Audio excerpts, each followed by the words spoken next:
CBS Sports HQ is built by the Home Depot. How doers get more done, and LSU getting it done in overtime. Garrett Nussmeier with another great touchdown pass as he finds Kyron Lacey for the game winner.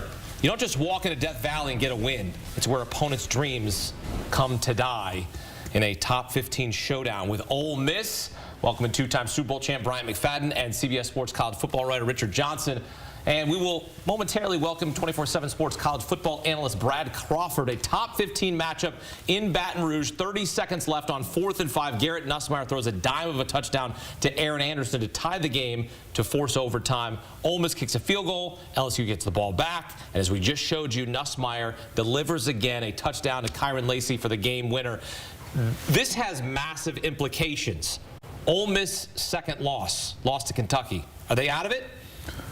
I don't think you can talk with any certainty about who's out of the college football playoff race. It's the first time in college football history we will ever have a 12-team field, which means you only have to be in the top 12 to make the college football playoff. Folks, there are going to be 2-loss teams, plural, in the college football playoff. So Ole Miss, if Ole Miss were to take care of business and beat Georgia coming down the stretch, perhaps they could sneak back into the 12-team field. LSU, had they lost, LSU still plays A&M, they still play Alabama. Perhaps LSU could have snuck into the field. We do not know who's definitely out of the college football playoff right now as we sit on October 12th. The beauty of the 12-team playoff field is the fact that team seasons aren't over on October 12th because they lost a first or a second time, B-Mac. I mean, I kind of agree with you, Rich, but then I kind of also disagree. And the reason why I disagree is because Ole Miss, they're not looking like the team we watched in September. Nope. And I think it's primarily because they're playing against better competition. Some of their stats, some of their numbers were truly inflated because of the competition or the lack thereof they were playing against. When you look at Jackson Dart playing against SEC teams, this was his third defensive SEC team he played against. Coming into tonight's matchup, he was only completing 58% of his passes against SEC teams. That's not good. Now you look at what they have going on the rest of the way, all SEC teams moving forward. You got Arkansas, you got Georgia, you got Oklahoma. You still have some quality games left to be played, and it seems like you're playing the worst football in the more critical moments of the season. And the last thing I'll say in regards to why I think Ole Miss potentially could be out of it, when you look at the SEC, remember, to Rich's point, there's no more divisions. It's not about the teams that win the East, win the West, get an automatic bid to Atlanta. It's the top 2 teams. And now when we look at the SEC, guys, there's only 3 teams that are currently undefeated in SEC play. Texas, A&M, LSU. Everyone else has at least 1 loss. Ole Miss, they now have 2 losses. Yep. Well, potentially 1 more loss might happen. Right? So with all that being said, with the uncertainties, I would say I'm more on the side that Ole Miss potentially will be out of it, more so than on the side that they still have a legit shot. Mathematically speaking, yes, they do. But until we see otherwise, the product they put on the football field right now hasn't been overly convincing against good teams. The playoff field will consist of 7 at-large teams. So, Brad, as we welcome in Brad Crawford here on CBS Sports HQ, Brad, is Ole Miss out of the college football playoff picture at this juncture? They're not out of it, but it was a critical loss. I mean, we knew before the season that this schedule was conducive to success with only 2 really challenging games for Ole Miss, LSU and Georgia. Well, they lost to Kentucky, who lost to Vanderbilt tonight. That is a brutal looking home loss now for the Rebels. And even if they're able to beat Georgia in Oxford a few weeks from now, even at 10-2, fellas, there's going to be a log jam of multi-loss teams. And Ole Miss, in my opinion, right now, is at the bottom of that pecking order. So I don't think the Ole Miss that has shown up the last couple of weeks is going to beat Georgia anyway. So this is all a moot point.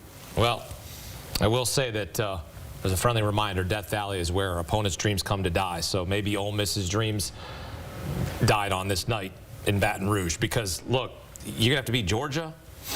Okay, good luck, right? And look, it's not out of the question because we've seen chaos here throughout the first 6 weeks of college football. You got Oklahoma. This is Ole Miss schedule the rest of the way. Yep. Oklahoma, you travel to Arkansas. You got Georgia at home. You travel to Florida, and you finish off against Mississippi State. The worst team is the final game, Mississippi State. Everyone else could beat Ole Miss. And you never know what can happen in the Egg Bowl. I mean, we have seen stranger things happen in the Egg Bowl. And you travel to Gainesville, right? And I know they lost tonight, but this Florida team has been more competitive than what we all thought we would see throughout 6 weeks of play. So it's a very, very sticky schedule moving forward, and they have no room for error. They have to play spotless, perfect football to have a legit shot to get into the tournament. I'm out on Ole Miss. I'm out. I don't think they're going to beat Georgia. But if they do, they could worm their way back. But to Brad's point, even if they beat Georgia, they got a bad loss. Losing to Kentucky, who lost to Vandy, like, that's a bad loss. Very bad. Brad, you want to weigh in here? Last word on this, because I think Ole Miss is out. I'm out on them. I'm with you, man. I think multiple SEC teams are going to get in, even a couple multi-loss teams, but Ole Miss is at the bottom of the pile. The loss is bad, and even if they beat Georgia, that's going to be one quality win because Oklahoma is not going to be ranked after today. Brian Kelly now 4-2 all-time against Lane Kiffin as head coaches.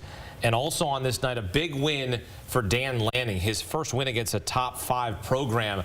A top-3 showdown in Eugene. Oregon narrowly defeats Ohio State. BMAC, what are the implications of this result for both programs? Because you talk about Ohio State now, they're trying to figure things up. They got to pick themselves up off the mat. Now Oregon's feeling really good because they played a lot of close games to start the season, and now they got this statement win against the Buckeyes. Yeah, I felt like Oregon needed this win more so than Ohio State because of how they were winning ball games, not in a convincing manner, right? Dylan Gabriel was not looking like the player that we watched a year ago in Norman. Tonight, he put together a masterful performance, and they needed to see that from him moving forward. So now they're sitting in the driver's seat. But when you transition to Ohio State, this was their first legit competition. The other teams they were playing against, they were dominated on either side of the football field. Remember, I gave the stat. In 5 games, their defense only surrendered 4 touchdowns. Tonight, they gave up 30-plus points. Yep.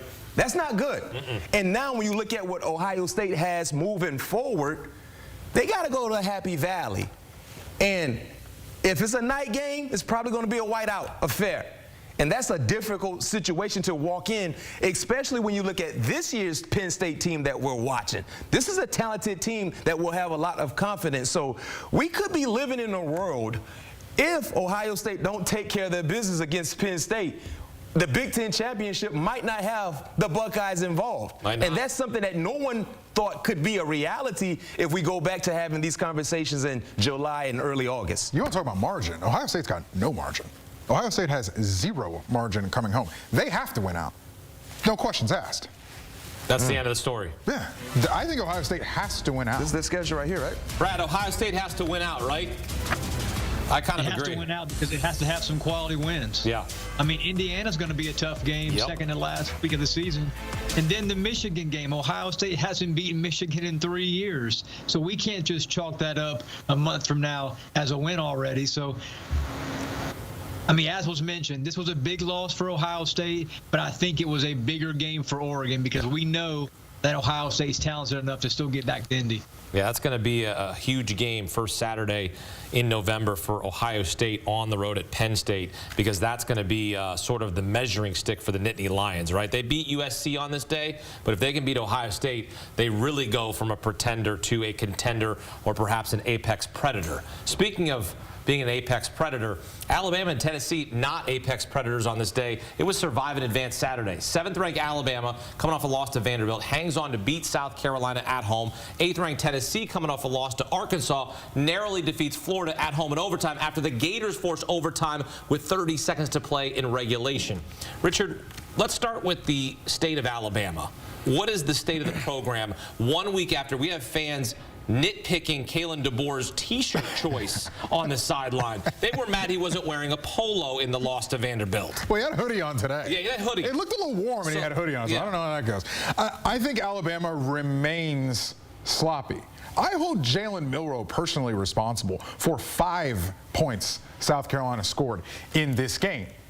He gets the intentional grounding for a safety because he doesn't just check the ball down on 1st and 10 and tries to move out of a pocket and then has to get rid of a ball and he's in the end zone. And then in the similar 2-minute drill situation right before the half, he throws an interception that sets South Carolina up to kick a field goal. That's 5 points right there on the board for the Gamecocks. Now, Alabama was able to figure it out, and I think a lot of that's because South Carolina is not clinical enough to pounce on all the mistakes. But Alabama's got problems. Alabama's got problems coming down the stretch. Since halftime of the Georgia game, this Alabama team has not looked anywhere near what they put on the field in the first and second quarters against the Dogs. Who looks worse right now, Alabama or Tennessee, in your opinion? Wow. Or is it even? Wow. Is it even across the board? Because you got question marks about both. And they're about to play each other now. I'll say Alabama looks worse. Okay. And the reason why is because they were number one in the country. They have an experienced quarterback at the helm. They have an experienced team. And they lost to Vandy, and it wasn't even close. Yes, they fought, but Vandy led for the entirety of that ball game until that late surge occurred in the fourth quarter. For Tennessee, we didn't come into this season expecting Tennessee to be a top 10 team. We didn't come into this season expecting Tennessee to be a legit playoff caliber team. I thought after they beat Oklahoma, we were talking about a team that was going to be reckoned with. I'm saying coming into the season. I hear you. Right. Nico came into the season with a lot of hype, but we didn't see that hype on the field consistently. A true freshman quarterback compared to an experienced quarterback that was a Heisman candidate and in the first month of the season was playing some outstanding elite ball, I think Alabama's looking worse right now because Alabama has the worst loss. Tennessee lost to Arkansas, a place they can't win. For whatever reason, they can't win in Fayetteville. Keep it real. The trend is the trend. Alabama lost to Vandy. You gave us a stat last week, Hakeem. In Nick Saban's era, coaching against Vandy at Alabama, 13 points. They only gave up 13 points. They scored 30-plus last week. Yep, they did. So I'll say Bama does. Brad, what's your evaluation right now of Alabama and Tennessee? Because it's not great in Tuscaloosa and Knoxville right now. They're about to play each other. Let's face it, today felt like a loss for the Crimson Tide. I mean, when Gamecocks took that 19-14 lead, all the air out of Bryant Denny was just sucked out. And this is an offense for South Carolina that was one of the nation's worst. Bama's O-line has problems. There's warts at the back end of that secondary. Lenore Sellers had 2 long touchdown passes and only had 2 or 3 coming into this game. And then Tennessee right now, Nico is playing like a first-year starter at quarterback. He's made some mistakes.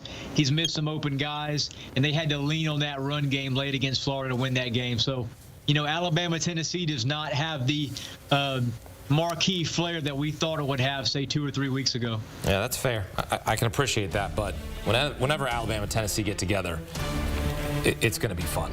It's going to be fun. As you take a look at the notable Week 8 matchups, the third Saturday in October, it's a rivalry. 2 years ago, Tennessee beat Alabama at home. Game was epic back in Knoxville this year. Top 25 matchup on CBS between Michigan and Illinois. Illinois had to survive on this day against Purdue in a wild game there. And then a massive night game in Austin. Top 5 showdown between Texas and Georgia.